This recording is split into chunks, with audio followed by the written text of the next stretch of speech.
guddiga farsamada ee soo xulista xildhibaanada baarlamaanka labaad ee dowlad goboleedka Hirshabelle ayaa waxay maanta ay soo saareen jadwalka doorashada baarlamaanka labaad ee maamulka Hirshabelle. afayeenka guddiga farsamada ee soo xulista baarlamaanka labaad Hirshabelle Siyaad Maxamed Isxaaq ayaa warbaahinta u akhriyay jadwalkoodii shaqo. jadwalka shaqo ee guddiga soo dhaweynta duubabka iyo hubinta iyo dhamaystirka liiska odayaasha dhaqanka taasoo loo asteeyay 8 ilaa 15 Oktoobar 2020. 2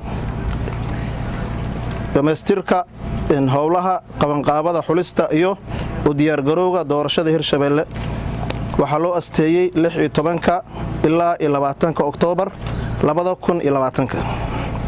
3 diyaarinta hubinta iyo soo gudbinta liiska xildhibaanada dowlad goboleedka Hirshabelle waxaa loo asteeyay 21 ilaa 25 Oktoobar 2020.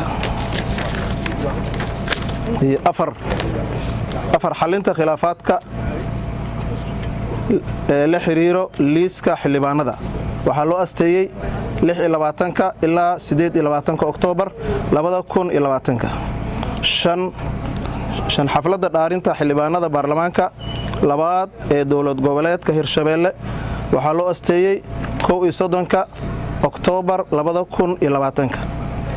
6 kulanka koowaad ee baarlamaanka labaad ee dowlad goboleedka Hirshabelle waxaa loo asteeyay 1 November 2020. 7 doorashada guddoonka baarlamaanka dowlad goboleedka Hirshabelle waxaa loo asteeyay 5 November ilaa 10 November 2020.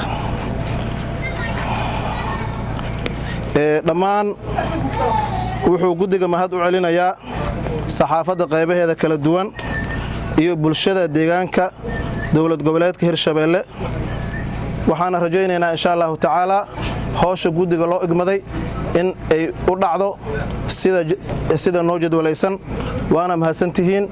Yusni Maxamed Axmed, Bulsha TV, magaalada Jowhar.